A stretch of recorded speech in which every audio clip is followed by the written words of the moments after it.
महोदय से।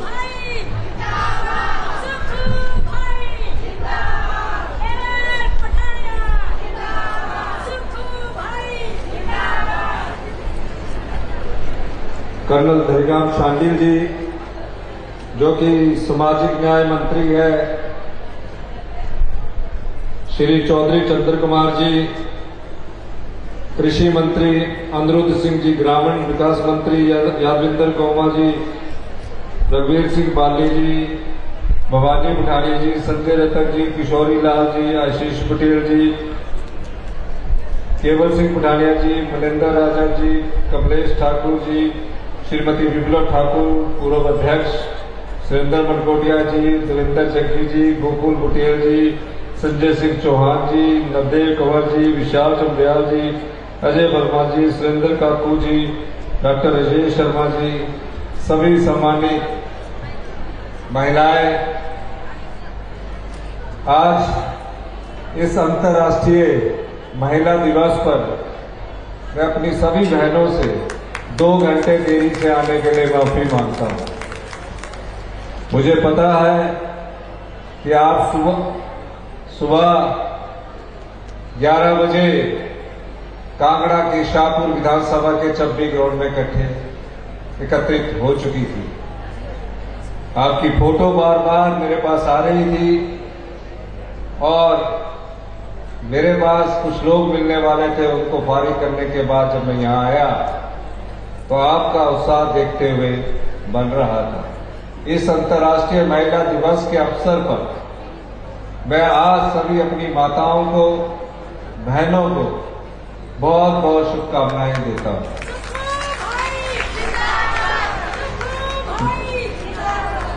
2 वर्ष पहले आपके आशीर्वाद से हिमाचल प्रदेश में कांग्रेस की सरकार बनी। आज मैं ये बात इसलिए कहना चाहता हूं, 2 वर्ष के लंबे अंतराल में महिलाओं के कल्याण के लिए जो योजनाएं हम लेकर आए, उससे पहले स्वर्गीय श्री राजीव गांधी जी ने किस प्रकार समाज में महिलाओं को उचित दर्जा मिले 73वां और 74वां संविधान संशोधन लाए। उस 73वें और 74वें संविधान संशोधन के माध्यम से महिलाओं को पंचायती राज संस्थाओं में 33% का आरक्षण दिया गया और जो नगर पंचायत, नगर निगम, नगर परिषद हुआ करती थी, उसमें भी 33% का आरक्षण दिया गया।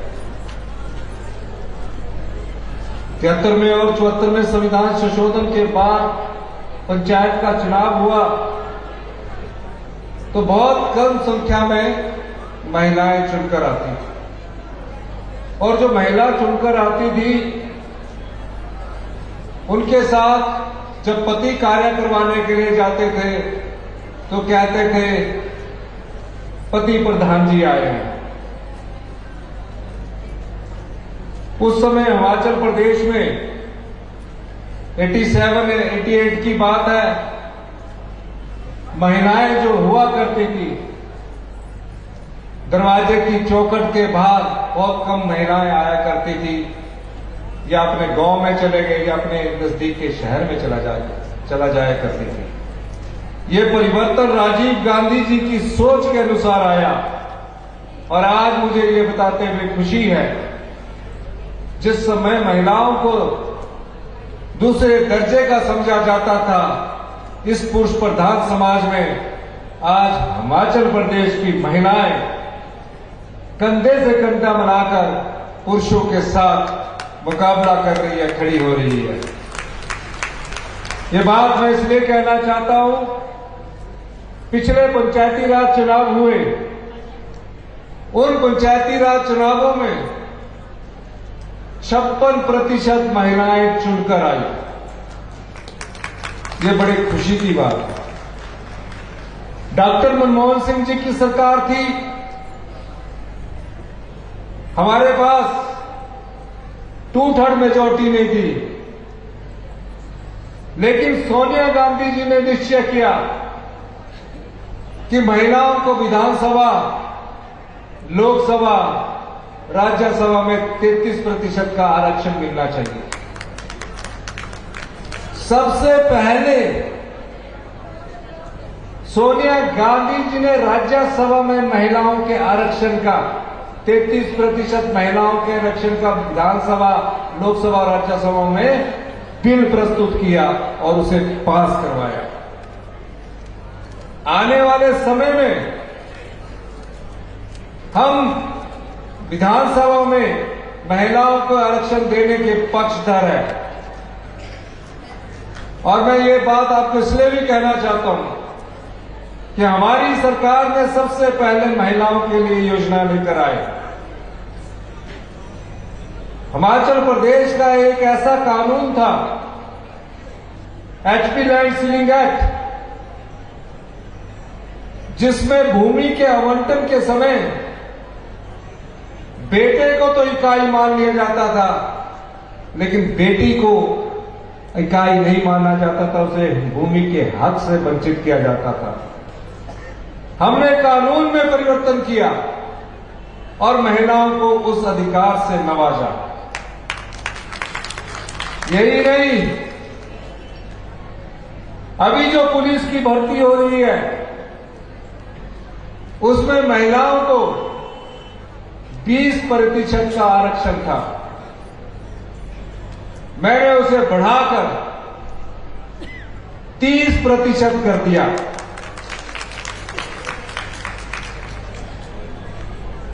और जब कोई महिला विधवा हो जाती थी, उनके बच्चों की पढ़ाई लिखाई का कौन ध्यान रखेगा? अचानक पता चला पति की मृत्यु हो गई, बच्चे डॉक्टर बन रहे हैं, बच्चे इंजीनियर बन रहे हैं, बच्चे नर्सिंग का कोर्स कर रहे हैं, जेई का कोर्स कर रहे हैं। कमाने वाला पति था, अपना सफर अधूरा छोड़कर अकेला हमारी बहन को छोड़कर चला गया। मैं विधायक था तो मेरे सामने कई महिलाएं आती थी, मेरी बेटी डॉक्टर है, डॉक्टर की फीस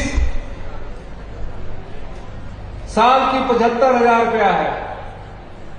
पोस्टर की फीस को जोड़ दिया जाए तो 1,25,000 है। अगर एक बेटी डॉक्टर है, दूसरा इंजीनियरिंग कर रहा है, कहती थी मेरे पास साधन नहीं है। हमारी सरकार ने उन विधवा बहनों के लिए जिनके पति अधूरा सफर उनके साथ छोड़कर चले गए, इंदिरा गांधी सुख शिक्षा योजना लेकर आई और उन बच्चों की पढ़ाई का पूरा खर्चा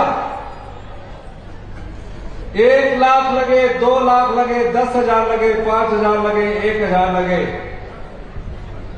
इस वर्ष से हिमाचल प्रदेश की सरकार पहल कर रही है। ये सही महलों में महिला के कल्याण के लिए हम योजना लेके आए हैं।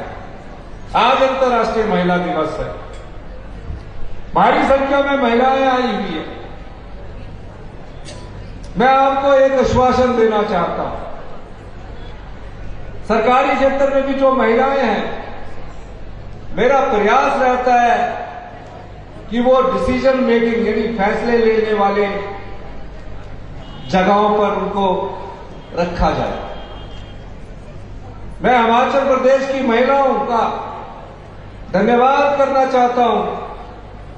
माननीय ग्रामीण विकास मंत्री अनुज सिंह जी बता रहे थे और मैं ये भी बताना चाहता हूं कि हमारे द्वारा जो हिमीरा प्लेटफॉर्म अपनी माताओं बहनों के लिए दिया गया है, उसके माध्यम से जो हम उनका स्वयं सहायता समूह द्वारा जो बनाती है वो चीजें, उसके माध्यम से हमने उसकी बिक्री शुरू की है। उसमें काफी प्रगति हो रही है। महिलाओं के कल्याण के लिए हमारी सरकार कटिबद्ध है। और मैं जब देखता हूं महिला किसी भी क्षेत्र में पीछे नहीं है, उनका हौसला बढ़ाने की जरूरत है, उनको दिशा तय करने की जरूरत है।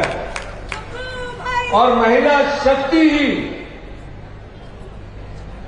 हिमाचल के आत्मनिर्भर की नींव है। आपने देखा होगा मेरे पहले दिन के भाषण से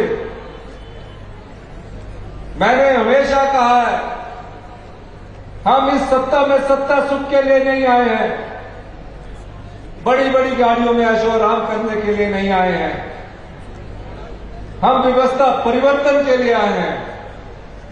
और आज खुशी इस बात की है कि 2 साल के कार्यकाल के द्वारा जो हमने नीतिगत फैसले किए, जो हमने सुधारात्मक कदम उठाए, उससे हिमाचल प्रदेश आत्मनिर्भर की दिशा में आगे बढ़ रहा है। हर चीज में परिवर्तन के लिए समय लगता है। परिवर्तन प्रकृति का नियम है। अगर हम परिवर्तन के साथ नहीं चलेंगे, हम पिछड़ जाएंगे।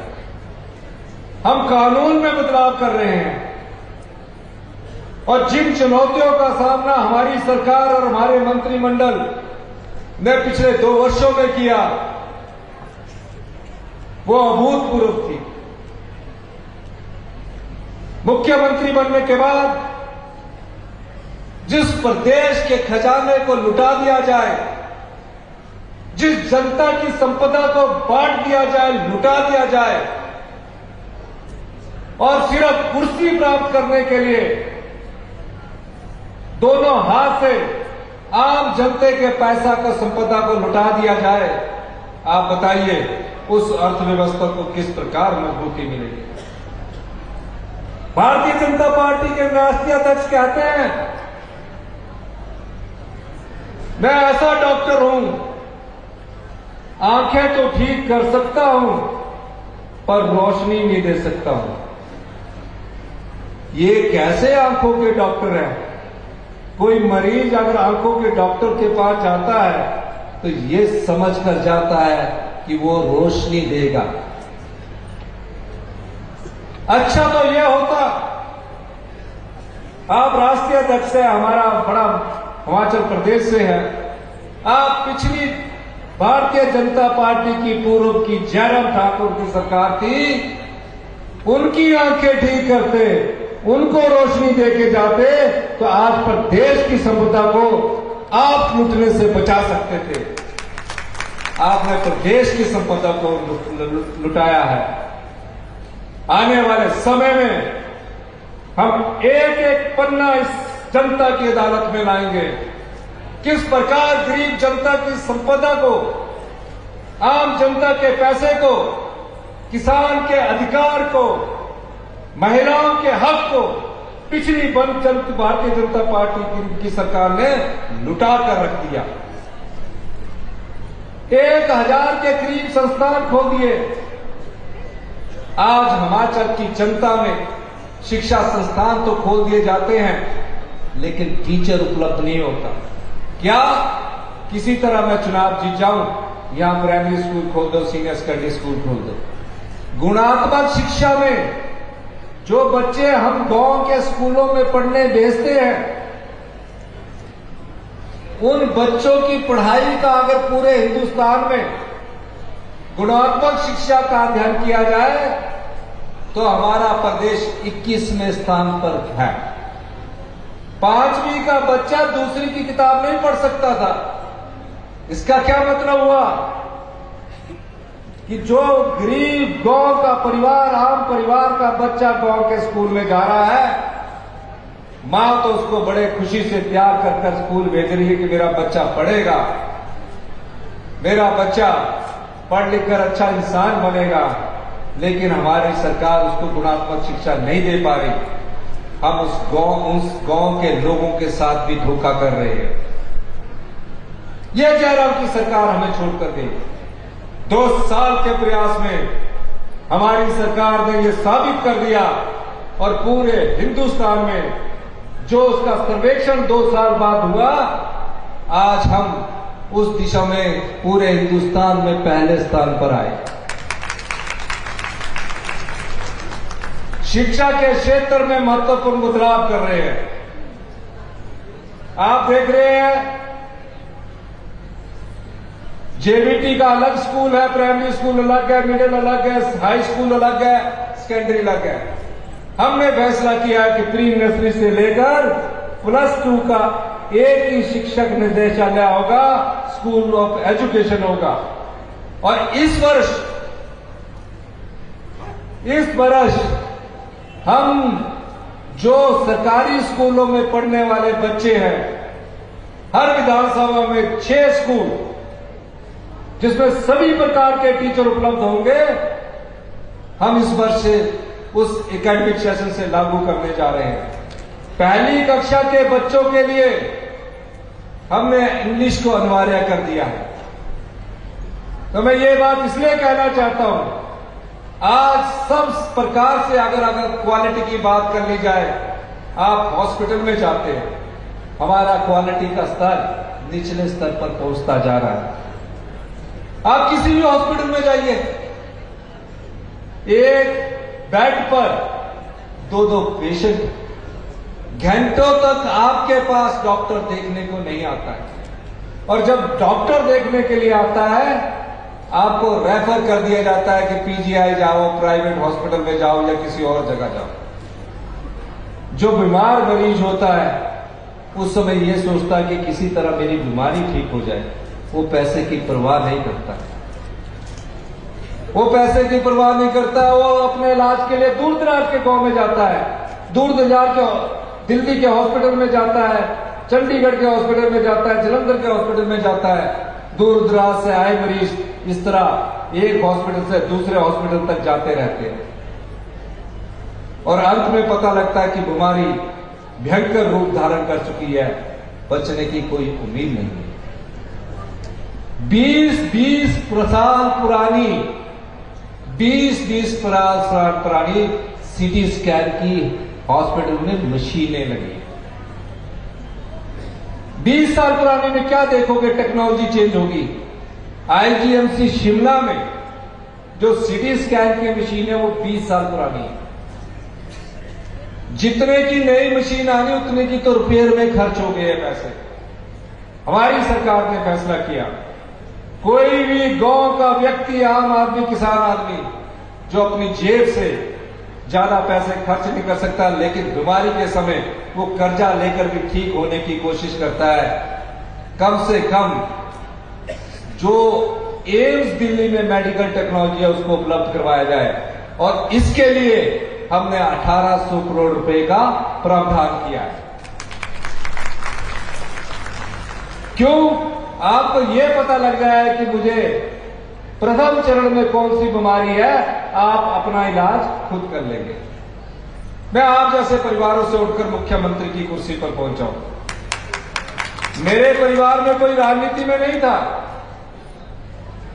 मैं भी इस गांव के सरकारी स्कूल में पढ़कर आज मुख्यमंत्री की कुर्सी पर पहुंचा हूं। मैं आपका दर्द भी जानता हूं, मैं आपकी पीड़ा को भी जानता हूं। हम रात दिन, हमारी सरकार, हमारे मंत्रिमंडल के सदस्य इस प्रदेश को आत्मनिर्भर बनाने की कोशिश कर रहे हैं। चुनौतियां जितनी भी आए, किसी प्रकार का भी दबाव हो, मुझे चुनौतियों से लड़ना अच्छा लगता है और दबाव मुक्त होने के लिए मुझे दिन रात काम करना अच्छा लगता है। अगर आज मैं इस मंच पर खड़ा होकर अपनी बहनों को संबोधित कर रहा हूं, तो मैं ये पूरे आत्मविश्वास के साथ कह सकता हूं, आपके आशीर्वाद से जो बच्चे आज गांव के स्कूल में पढ़ रहे हैं, जिन्हें हम सिर्फ पढ़ा रहे हैं, गुणात्मक शिक्षा नहीं दे रहे, आने वाले कुछ वर्षों में इन स्कूलों में हमारे गांव के लोग और शहर के लोग बोलेंगे कि हम इन स्कूलों में पढ़ना चाहते हैं। हम Rajiv Gandhi day boarding school बनाने जा रहे हैं, जहां बच्चा पढ़ेगा भी। ये स्कूल प्री नर्सरी से लेकर +2 तक होंगे। 10 स्कूलों में कार्य शुरू हो चुका है। इस साल 3 स्कूल हमारे इस साल नवंबर में जो अस्तित्व में आ जाएंगे और अगले एकेडमिक सेशन से वहां क्लासेस शुरू हो जाएंगे। हम स्वच्छता क्षेत्र में परिवर्तन करने जा रहे हैं। आज जो पानी है, पानी नलके का पानी गिलास के अंदर तो सुंदर लगता है, लेकिन उसके अंदर जो कण होते हैं वो आपको नजर नहीं आते। और पानी के कारण कई प्रकार की बीमारियां होती है। कई जगह तो इतना ज्यादा पानी में ब्लीचिंग पाउडर और क्लोरीन मिला दिया जाता है कि आपके खाने में जब आप चपाती बनाते हैं तो आपके खाने में भी वो पानी की स्वाद नजर आ जाता है, पानी का जो चीज मिली होती है वो नजर आ जाती है। अब उसमें भी सुधार कर रहे हैं, लेकिन ये सुधार तब तक पूरा नहीं हो सकता जब तक जनता उसके साथ ना खड़ी हो। आज आप हमारे साथ खड़े हैं।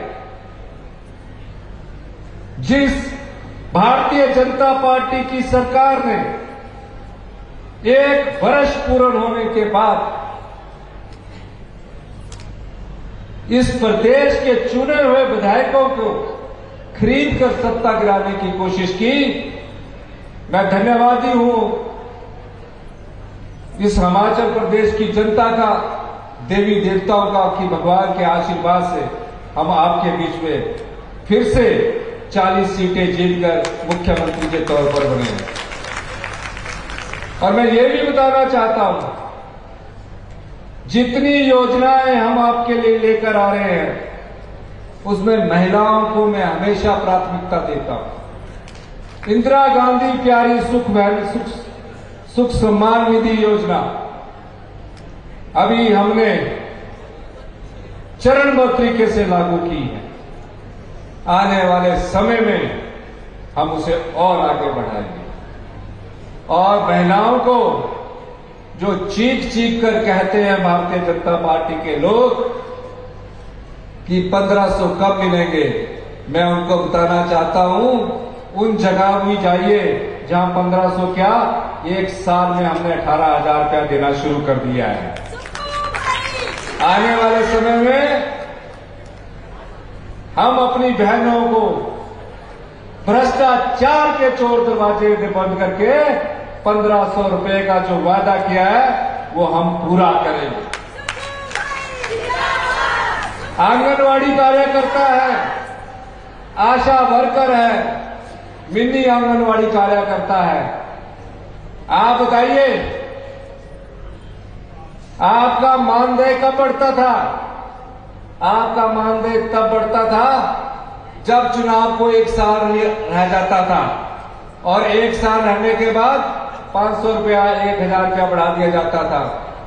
2 वर्ष हमारी सरकार को हो गए। हर वर्ष आशा वर्कर, मिनी आंगनवाड़ी सहायक कार्यकर्ता हमने आपका आंगनवाड़ी मानदेय को बढ़ाया। ये क्यों बढ़ाया है? हमने कोई राजनीतिक लाभ के लिए तो नहीं बढ़ाया है, हमने कोई राजनीतिक लाभ के लिए नहीं बढ़ाया है। आज सरकारी कर्मचारियों को ओपीएस मिलती है, हमारा चुनाव तो 2027 में है, हमने ओपीएस दी। ये पैसा आपका है जो हम खर्चते हैं। केंद्रीय नेता बार बार आकर कहते हैं कि अगर केंद्र सहायता ना करे तो हिमाचल प्रदेश की सरकार कुछ नहीं कर सकती। कोई केंद्र का पैसा है? वो जनता की संपदा है। हम संघीय ढांचे में रहते हैं, वो संविधान की जरूरत है, आपको देना पड़ता है। लेकिन जो पैसा आप रोक कर बैठे हैं वो आने वाले समय में उस हक की लड़ाई भी हम सड़कों पर लड़ेंगे। आप देखेंगे इस प्रदेश में 100 साल में ऐसी आपदा नहीं आई। सबसे बड़ी आपदा कांगड़ा जिला में 1903 में आई थी, उसके बाद सबसे बड़ी आपदा इस प्रदेश में आई। 23,000 घर पूर्णतया टूट गए या आंशिक रूप से टूटे। 551 मौतें इस आपदा में हुई। मैं हर जगह गया। जिस तरह गुजरात के भुज में और उत्तराखंड में केंद्र की सरकार ने सहायता की, उस प्रकार की सहायता हमें नहीं मिली। 4 एमपी चुनकर गए थे पिछले 12 साल से आप एमपी चुनकर बेच रहे थे।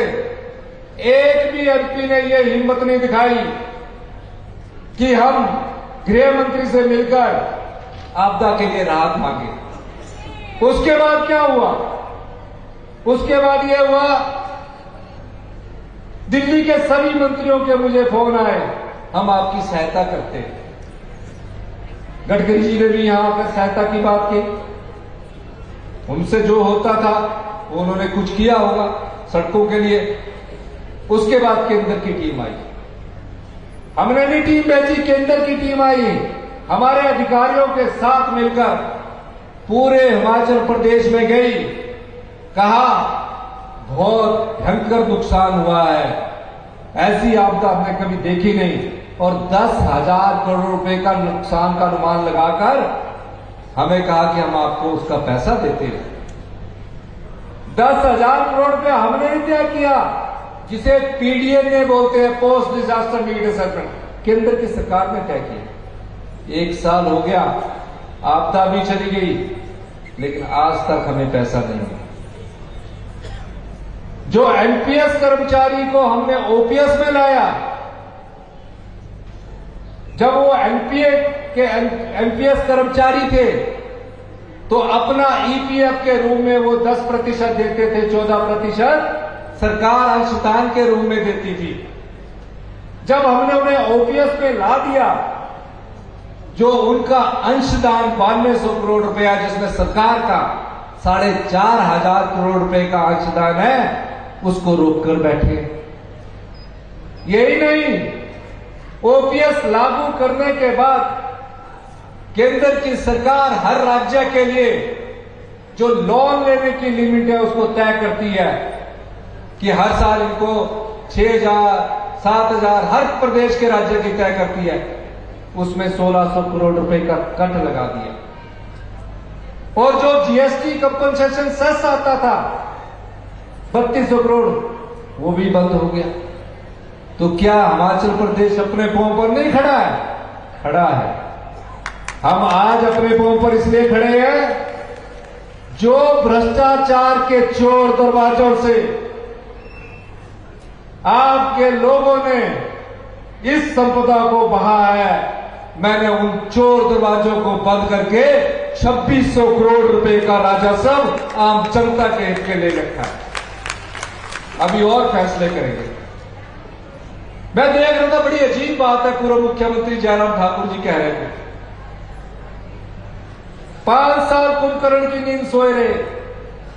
एक एक्ट होता है पिट एनडीपीएस, उसमें जस्टिस लगना होता है।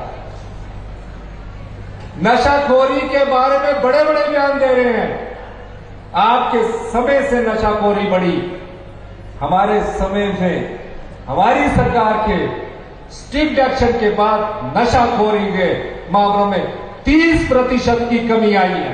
ये हमारी सरकार की कर्तव्य निष्ठा है। वो एक्ट ही नहीं बना पाए। आज पूरे प्रदेश की जेलों में जो नशा सप्लाई करने वाले जेलों में बंद है, और जो सरकारी कर्मचारी इस नशे के धंधे में सम्मिलित है, हमारी सरकार आने वाले समय में उनके खिलाफ सख्त कदम उठाएगी। ये मैं आश्वासन देना चाहता हूं। 30% की कमी हमारे समय में आई है। अब जिन्होंने नशाखोरी के माध्यम से, नशे के धंधे से पैसा कमाया है, बहुत धनवान बन गए हैं, हमारी सरकार उन सब लोगों को भी जेल की सलाखों के पीछे भेजेगी और उनकी संपत्ति को सरकारी संपत्ति घोषित किया जाएगा। ये मैं इसलिए कहना चाह रहा हूं कि जो भारतीय जनता पार्टी के लोग हर बार इस प्रकार का बयान देते हैं, तथ्यों पर बात करनी चाहिए। बार बार झूठ बोलते हैं, बार बार हर बात को झूठ के माध्यम से साबित करने की कोशिश करते हैं और कहते हैं कि अगर 100 झूठ बोला जाएगा तो एक सच हो जाएगा।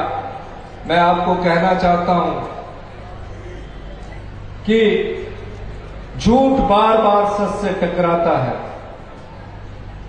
झूठ किसी ना किसी रूप में सच का सामना करता है। बार बार झूठ टकराने के बाद सच कभी हारता नहीं, हमेशा जीत सच की होती है। और सच के हमारी सरकार, क्योंकि अभी बजट आने वाला है, मैं एक आश्वासन आपको देना चाहता हूं। हम आपको यह विश्वास दिलाते हैं, ना तो हम जनता की संपदा को लूटने देंगे, ना ही संपदा को लुटाने देंगे। आज गांव के किसान के हाथ में पैसा कैसे पहुंचे, कोई कल्पना नहीं कर सकता था। चौधरी चंद्र कुमार जी यहां बैठे हैं कि दूध जो 32 रुपए किलो मिल्क फेडरेशन के द्वारा खरीदा जाता था, उसमें 13 रुपए की बढ़ोतरी करके 45 रुपए किलो के हिसाब से खरीदा जा रहा है। कोई कल्पना नहीं कर सकता था जो मक्की गोबर से आधारित खरीदी जाएगी, वो 30 रुपए किलो हमारी सरकार के द्वारा खरीदी जा रही है। गेहूं 40 रुपए किलो के हिसाब से खरीदी जा रही है। अगला बजट जो मेरा होगा वो गांव के लोगों के लिए होगा, ग्रामीण अर्थव्यवस्था के लिए होगा, गांव के किसानों के लिए होगा, गांव में रहने वाली महिलाओं के लिए होगा, युवाओं के लिए होगा। 90% लोग हम गांव में रहते हैं, हम गांव के परिवेश से आते हैं। गांव की परिस्थितियों को मैं अच्छी तरह समझता हूं, गांव की पीड़ा को मैंने देखा है, गांव के जीवन को मैंने देखा है, गांव के रहन सहन को मैंने देखा है, गांव के रीति रिवाज को मैंने देखा है। हिमाचल प्रदेश की संस्कृति, हिमाचल प्रदेश के संस्कार, हमारा प्राकृतिक सौंदर्य और हमारा प्राकृतिक प्रेम, ये हिमाचल प्रदेश की संस्कृति है। हमारी सरकार इस दिशा में भी आगे बढ़ रही है। विकास के नए आयाम स्थापित किए जा रहे हैं। हमें कोई तंगी नहीं है, हम अर्थव्यवस्था से ऊपर उठकर आ रहे हैं। थोड़ी बहुत जो तंगी थी वो पिछले साल इस वित्तीय वर्ष में थी और अगले कुछ सालों में थोड़ी और तंगी रहेगी। 2026 से हिमाचल प्रदेश का स्वर्णिम इतिहास शुरू होगा, आत्मनिर्भर का हमारा इतिहास शुरू होगा। थोड़ा कष्ट जरूर होता है, लेकिन विश्वास कीजिए, आत्मनिर्भर हिमाचल जब बनेगा आप गर्व से कहोगे और 2032 में हिमाचल प्रदेश हिंदुस्तान का सबसे समृद्धशाली और अमीर राज्य बनेगा। इस दृढ़ इच्छा शक्ति के साथ हम आगे बढ़ रहे हैं। और दृढ़ इच्छा शक्ति तब होती है जो सबसे ऊंचे पद पर बैठा होता है, जब वो कानूनों में परिवर्तन करता है, जब वो आय के स्रोत देखता है, जब वो भ्रष्टाचार के चोर दरवाजे बंद करता है, तो ये आशा जगती है कि नहीं, हिमाचल प्रदेश 2027 में जहां आत्मनिर्भर हिमाचल प्रदेश बनेगा, 2032 में हिंदुस्तान का सबसे समृद्धशाली और अमीर राज्य होगा। आप गर्व से कहोगे कि आपकी जेब में पैसा होगा कि हम हिंदुस्तान के सबसे अमीर राज्य से आते हैं। ये परिकल्पना हमारी सरकार की है और इस दिशा में हम आगे बढ़ रहे हैं। मैं आज शाहपुर के इस ग्राउंड से, क्योंकि शाहपुर विधानसभा क्षेत्र का में ये हो रहा है, जो संसद कोर्ट खुलवाने में मैं हाई कोर्ट वालों से बात करूंगा और उसमें जो मदद हो सकती होगी उसको हमारी सरकार करेगी।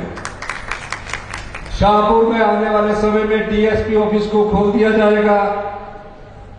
जीएसएस रैल को, जो गवर्नमेंट सीनियर सेकेंडरी से रैड है, Rajiv Gandhi day boarding school में इस वर्ष से कार्य आरंभ कर दिया जाएगा। गुरु रविदास भवन शाहपुर के निर्माण के लिए 25 लाख रुपए स्वीकृत किया गया है। द्रोणी में जल शक्ति विभाग का सेक्शन जेई ऑफिस खोल दिया जाएगा। रीड कुमार में, क्योंकि ग्रामीण अर्थव्यवस्था के लिए जो लोग पशुपालक है, गाय पाल रखी है, भैंस पाली रखी है, उनके लिए भी हम बल्क मिल्क कूलर स्थापित करेंगे। पीएससी रीड कुमार को अपग्रेड कर दिया जाएगा। क्रेडी में नया पीएससी खोलना, यह अगली बार क्रेडी में जाके घोषित किया जाएगा। सिविल हॉस्पिटल शाहपुर में ऑक्सीजन प्लांट स्थापित करना, सिविल हॉस्पिटल शाहपुर में PPP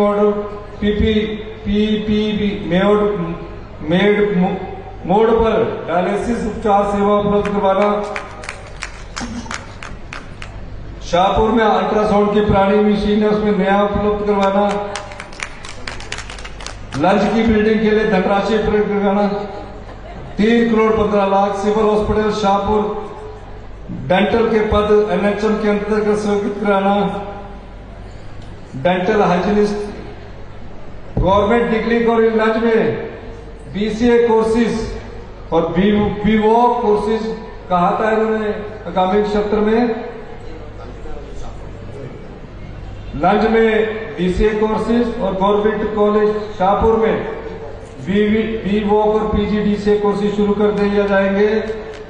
government degree college Shahpur में लंच तथा आईटीबी शाहपुर का नामकरण पूर्व प्रधानमंत्री जिन्होंने महिलाओं को आरक्षण दिया था स्वर्गीय श्री राजीव गांधी के नाम पर करने की घोषणा करता हूं।